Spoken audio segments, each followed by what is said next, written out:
ito na nga yung guys, yung ano, yung luma. Sobrang wasak na oh, kung makikita mo, sobrang wasak. A heart speed. How are you? This is Jeff Abante again. DIY na naman tayo. DIY. Engine mount wrench na metric. Yung isa kasi ano yun eh, SE. Ayan, check natin ngayon. Makagawa na ako ngayon uli. Dami kong gagawin. Engine mount papalitan ko. Ito itsura niya para makita nyo. Candy kasi akong may kinakain kasi akong candy. Ayan. Ayan. Engine mount. Ayan, ganyan. Papalit ko to ngayon.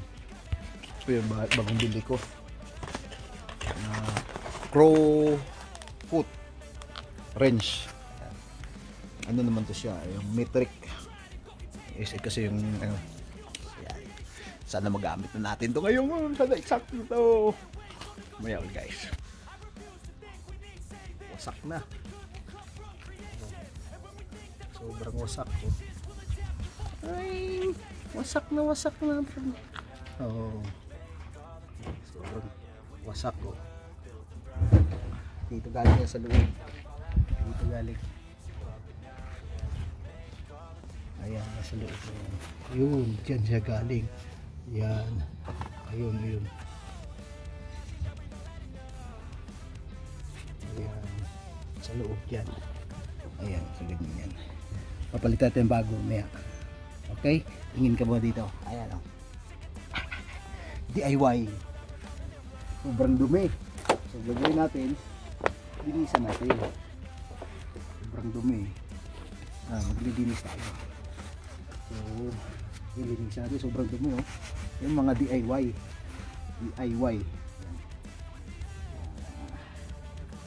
Sige. Linisan natin.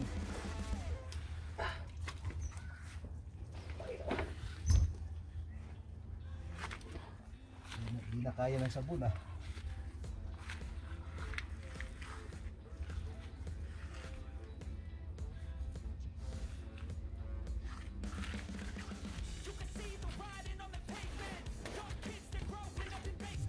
Kaya naman sabon.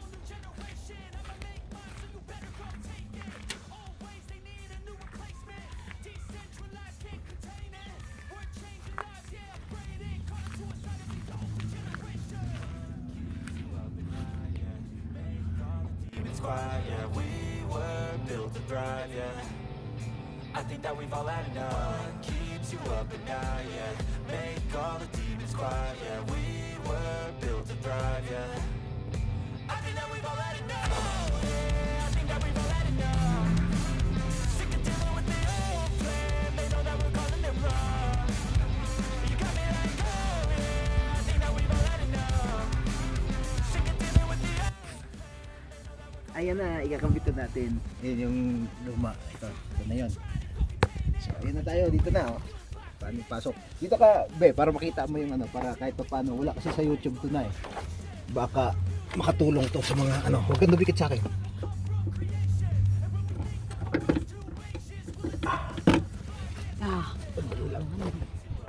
Harangan mo. Ayan.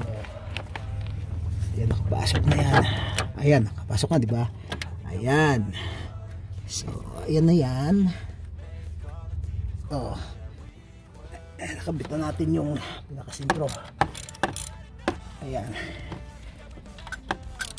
Lima tong ano to. Ayan.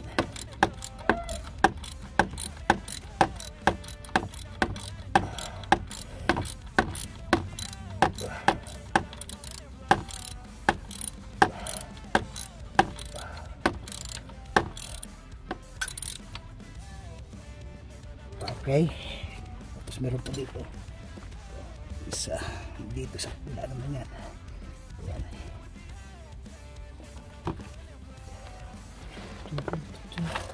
Ayan. Hirap ah. Hirap eh. Pasok to. Dali.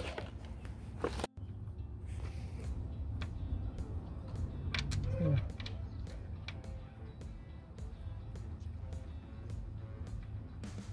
technical to kasi talagang ang hirap nito magpasok pa ganun, no? Kakabit mo, dahan-dahan lang.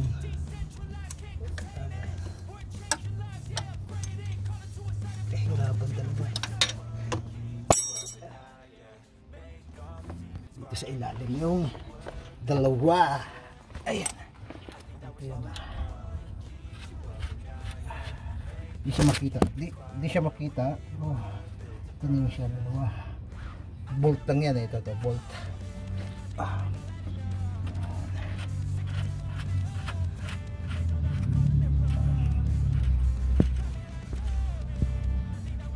Mamaya na yan.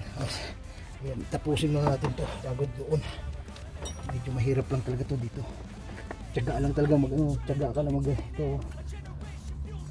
Tingin natin mamaya kung talaga bang pagkulo. Ayan, engine mount to. Ito yung engine, oh. Ayan.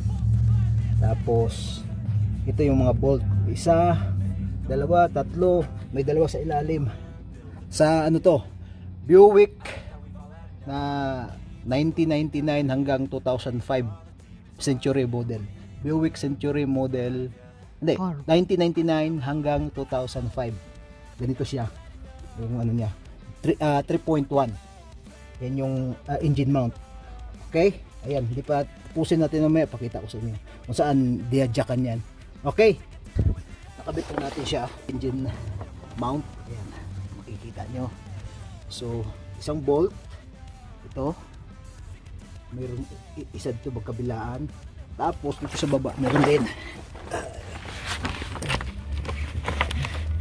Ayan, isa, dalawa, ayan siya, ayan, ganun siya ka ano, ganun siya kadami, limang ano yan, limang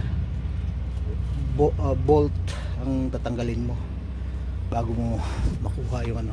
At ito na nga yung guys, yung ano, yung luma, sobrang wasak na oh, kung makikita mo sobrang wasak.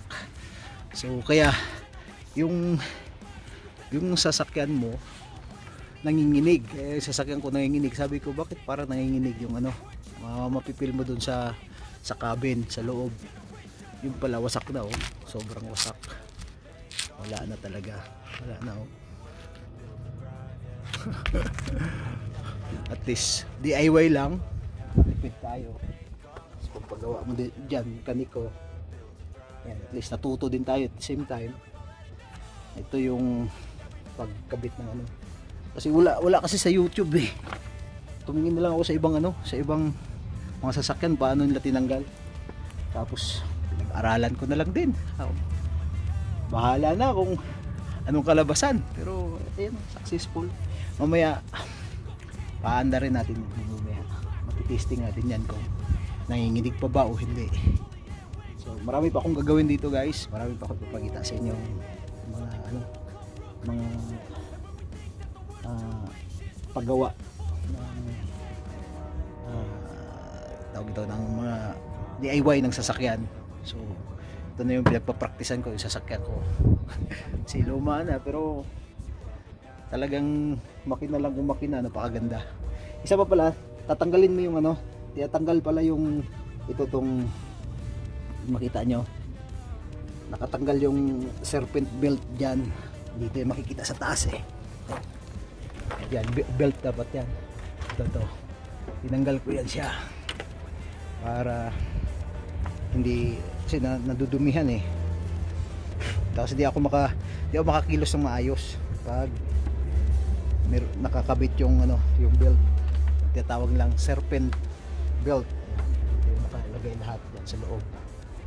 Tinanggal ko na, tapos tinanggal ko rin yung isa pa, tinanggal ko rin to. Ito, ayan o, tinanggal ko yan. Ayan, tinanggal ko yan. Kasi mga mount yan eh, mount ng ano, ng engine, tinanggal ko. Pero babalik ko rin mamaya yan. Nauna ko lang to, no? Tapos ito, tinanggal ko rin tong ano ng tawag ito ng sa radiator, coolant. lalagyan ko na lang ito.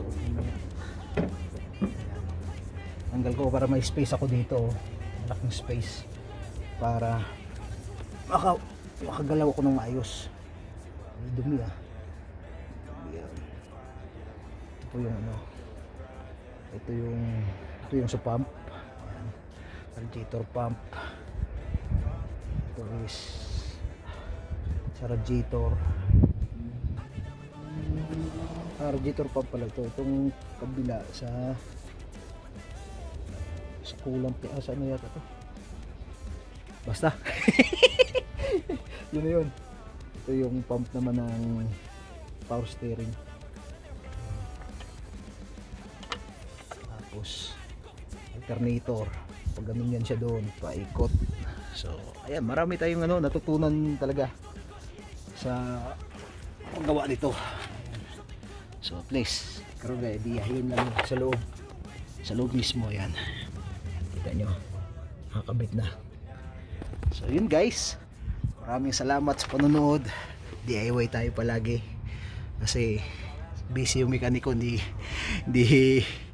kami magkatagpo sa oras. Kaya, sabi ko, ako na lang.